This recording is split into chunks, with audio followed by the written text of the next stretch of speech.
Hello everyone. इस video में हम देखेंगे इन्वायरमेंटल साइंस के मोस्ट इम्पोर्टेंट एमसीक्यूज जो कि पोल्यूशन कंट्रोल बोर्ड एग्जाम के लिए बहुत इंपॉर्टेंट है। तो हम वीडियो को स्टार्ट करते हैं। पहला क्वेश्चन है, ozone layer depletion is mainly caused by. Ozone layer depletion की मेन कारण क्या है? ये है इसका right answer, chlorofluorocarbon. B is right answer. Next है, major greenhouse gas responsible for the global warming. Global warming के लिए कौन सी गैस मेजर रिस्पॉन्सिबल है? तो यहाँ पे राइट आंसर होगा कार्बन डाइऑक्साइड, क्योंकि कार्बन डाइऑक्साइड ही है जो कि ग्लोबल वार्मिंग में सबसे ज़्यादा कंट्रीब्यूशन करती है।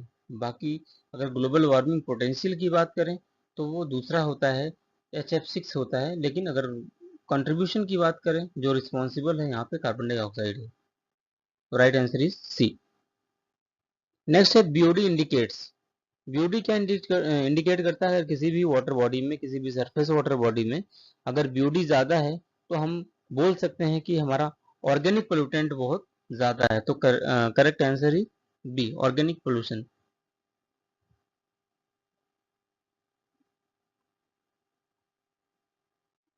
नेक्स्ट क्वेश्चन है, what is the primary air pollutant. Primary air pollutant ऐसे पोल्यूटेंट होते हैं जो कि डायरेक्टली एयर में इमिट होते हैं, और ऐसे पोल्यूटेंट जो आफ्टर रिएक्शन बनते हैं उनको हम सेकेंडरी पोल्यूटेंट बोलते हैं। तो प्राइमरी पोल्यूटेंट का एग्जांपल है sulphur dioxide. C is correct answer. Highest productivity ecosystem is. Highest productivity ecosystem, सबसे ज्यादा प्रोडक्टिव इकोसिस्टम कौन सा होता है? तो ट्रॉपिकल रेन फॉरेस्ट जो है सबसे ज्यादा प्रोडक्टिव इकोसिस्टम है। Option D is correct answer. Eutrophication is cause due to. Eutrophication क्यों कॉज करता है? जब किसी भी वाटर बॉडी में न्यूट्रिएंट का इनरिचमेंट होता है, मेनली सल्फेट और नाइट्रेट का इनरिचमेंट हो जाता है, तो वहां पे यूट्राफिकेशन कॉज करता है। यूट्राफिकेशन कॉज करने में एल्गल ब्लूम की पॉपुलेशन बहुत तेजी से बढ़ती है। उसकी वजह से ऑक्सीजन का मात्रा कम हो जाती है वाटर बॉडी में। जो सनलाइट आती है उसका अंदर तक नहीं जा पाती सरफेस वाटर बॉडी में, वहाँ पे यूट्रोफिकेशन लेक जो होती है या पॉन्ड होता है वो यूट्रोफिक हो जाता है। तो option C is correct answer. Minamata disease is caused by. Minamata mercury के द्वारा होता है। मरकरी जो कि मिनीमाटा डिजीज का एग्जाम्पल है। नेक्स्ट है, IPCC stand for inter government panel on climate change. Correct answer is B. Acid rain is mainly caused by. Acid rain mainly होती है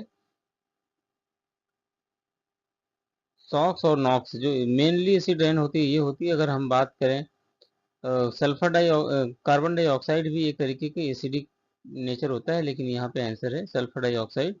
नॉक्स जो बनाते हैं sulphur di hydrochloric acid, sorry, sulphur dioxide H2SO4 बनाती है। Nitrogen dioxide जो Knox है वो बनाता है nitric acid. Correct answer is B. Major source of ground water pollution is India. India में major source of ground water pollution क्या है? तो यहाँ पे एग्रीकल्चरल रन ऑफ है, तो मेजर ग्राउंड वाटर सोर्स का पोल्यूशन है। Air pollution control act was enacted. Air pollution control act कब आया था? 1981 में ये एक्ट आया था। 1974 में वाटर आया, 1986 में इन्वायरमेंटल प्रोटेक्शन एक्ट आया, और 1991 में पब्लिक लाइबिलिटी इंश्योरेंस एक्ट आया। Correct answer is B. Main component of biogas. Biogas का मेन कंपोनेंट क्या होता है? मीथेन होता है। Correct answer is B. Instrument use to measure the particulate matter. Particulate matter को मेजर करने के लिए हाई वॉल्यूम सैम्पलर का यूज करते हैं, रेस्पिरेबल डस्ट सैम्पलर भी बोलते हैं।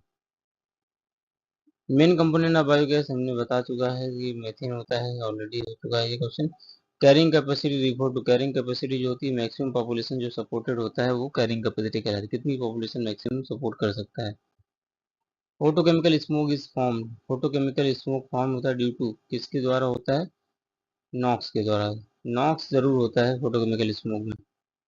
Biomagnification means increase the toxin in high trophic level. जब बायोमैग्निफिकेशन होता है तो ट्रॉफिक लेवल में, हाई ट्रॉफिक लेवल पे जो टॉक्सिकेंट होता है वहाँ पे एक्यूमुलेट हो जाता है। Solar cell are made of. जो सोलर सेल हमारी जो बनी होती है मेनली होती है सिलिकॉन की। Option B is correct. First river action plan in India was, first river action plan सबसे पहले किसका आया था? सबसे पहले जो था गंगा एक्शन प्लान आया था 1986 में। यूनिट ऑफ साउंड, साउंड की यूनिट जो होती है हर्ट्स होती है, जो मेन साउंड की यूनिट होती है, सॉरी डेसिबल होती है साउंड की unit, decibel. Which is the biodiversity hot spot in India? Which is the biodiversity hot spot in India, ये कौन सा है? यहाँ पे वेस्टर्न घाट जो है ये बायोडाइवर्सिटी हॉट स्पॉट है। Thank you.